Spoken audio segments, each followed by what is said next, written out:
What's up, guys? Welcome back. Today I'm doing a very special review. If you can't tell, I have my Crimson Butchery shirt on for a reason. Because it finally came. Crimson Butchery's Stalker. This came out on Iron Fortress Records. Great album from this year. Um, it might be their debut. I'm not 100% sure on that. Man, these guys must be big fans of bands like Suffocation and Cannibal Corpse, because it's definitely heard throughout this album, but it's also heard. Sorry, I am a bit tired from work. I apologize. Um, the first track is the title track, and that just opens the album blasting, and you kind of get through tracks 1 through 4 pretty fucking fast. Lab Rat was a great single. I can't remember what the other single was, but I know Lab Rat was one of the singles. The song Trauma Masturbation kind of reminded me of something you'd hear on like Vile mixed with the catchiness of something from something like, I don't know, FG of the Forgotten.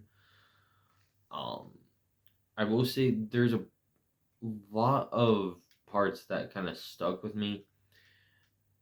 I I kind of wish that they slowed it up some, um, like just a bit more, because I feel like these guys could definitely wear more Suffocation influence on their sleeve, and fuck, it riffs.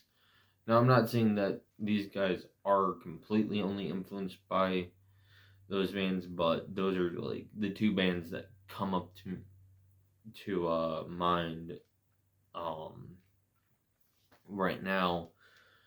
Um no, and I mean it 27 sevens wow, 27 minutes of just sheer force and brutality.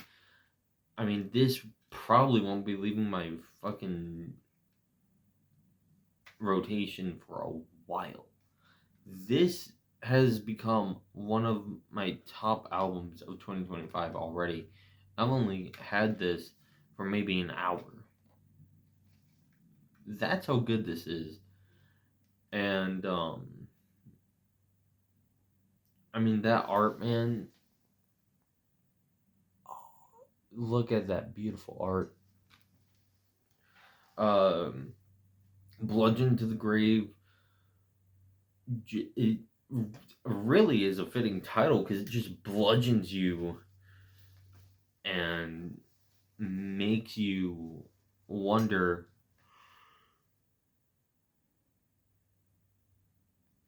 um if it's even like, if it's just gonna keep pummeling you or not, and then go into, I'm probably gonna butcher this, so I apologize, Jatsu. uh if um I mean, a Crimson Butchery, if you guys are watching and that's not how you say it, please let me know. Or if anyone knows how to say it, it's track 7. That goes by very fast. And then you got Philosophy of a Knife, and man, I felt like someone was just trying to like tear my guts open with it. The vocals are sickeningly low. There's no breathing room on here, and my gripe is that I like when my death metal kind of slows it down a bit, and especially because this is definitely fast death metal. This is not a death metal album where you are going to get that brutal, like slow,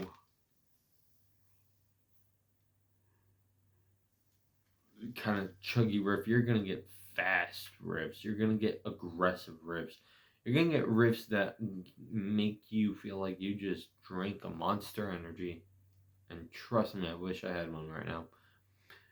Um, Overall, like the production itself is just, oh, this is what I wanted from this album.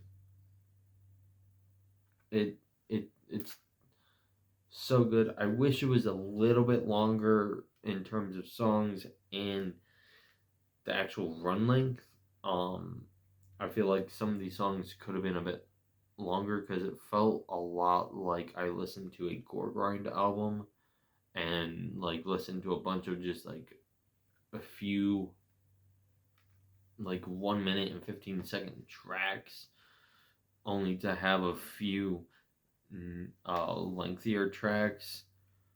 But ultimately, I don't care. I mean, I could be totally wrong on the influences, and I would still love this album. I mean, it definitely reminds me of that old school Cannibal Corpse, maybe like Vile era mixed with Suffocation. Kind of that like, all right, we're gonna go full on blasting, but we're gonna have like Frank Mullen do vocals instead of Corpse Grinder. And trust me, I feel like that would have been a solid fucking lineup. Um, I gotta give this a fucking 8.5 out of 10 Graves. I mean, it's just go buy it, listen to it, please. I can't. No review of mine is ever going to be able to tell you uh just how good this album is because it is solid. The drums are just in your face. I also hear a little bit of Bolt Thrower. Maybe some of the earlier stuff when they actually had like blast beats, but still, that's it. Thank you all for watching. Thank you for subscribing. And as always, shine on.